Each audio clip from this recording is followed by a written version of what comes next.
এখন ওরা মন্তব্য করে ছোট বেহেশত যদি একজনকে দেয় 10 দুনিয়ার সমান, একজন দুইজন লোক বেহেশত যাইবে না কোটি কোটি আসতে পারে।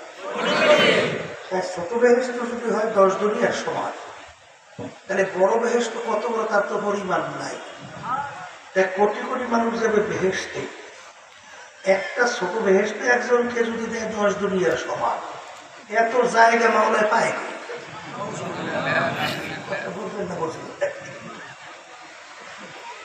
আল্লাহর রহমতে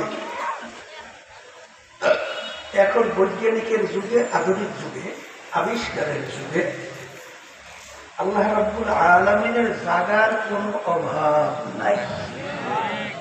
বলে তা কেমন? সংক্ষেপে বলছি, কিছুদিন আগে আমেরিকার নাসা একটা সংস্থা, ওরা মহাকাশ নিয়ে রিসার্চ করে। কিছুদিন আগে মহাকাশের মধ্যে একটা গর্তের সন্ধান পেয়েছে। কি সন্ধান? এখন এই গর্তের মুখটা কত বড় এইটা বোঝাতে গিয়ে বৈজ্ঞানিকরা বলতেছে, আমরা যে সূর্যটা দেখতেছি, এই সূর্যটা তো দুনিয়ার থেকে 13 লক্ষ গুণ বড়। কত লক্ষ? 13 লক্ষ গুণ।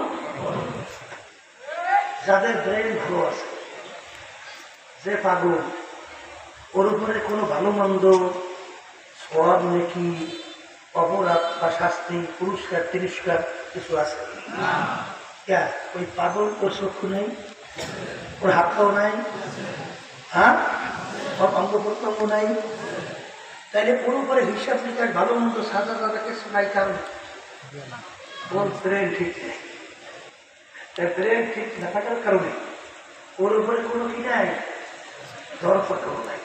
কিন্তু যার ব্রেন ভালো আছে, সে যদি কোনো অন্যায় করে ছাড় পায়, তুই ভালো মানে তুই সব বল, তুই না বল তাকে কিনা। আল্লাহ রাব্বুল আলামিন মানুষের একটা ব্রেন দান করছে চিন্তা করার জন্য। এদের হাদিসের মধ্যে আসছে তাফাক্কুরু সেই পরিমাণ সম্পদ। অন্য রাতের দিকে আছে 70 বছর, অন্য রাতে 80 বছর। কারণ কি? যখন আল্লাহ 9 কোটি 30 লক্ষ মাইল দূরে সূর্য, দুনিয়ার থেকে 13 লক্ষ গুণ বড়। এই সূর্যটা কোন রশির মাধ্যমে, কোন খাম্বা দিয়া, কে জুড়াইয়া রাখলো, এত বড় সূর্য কে বানাইল?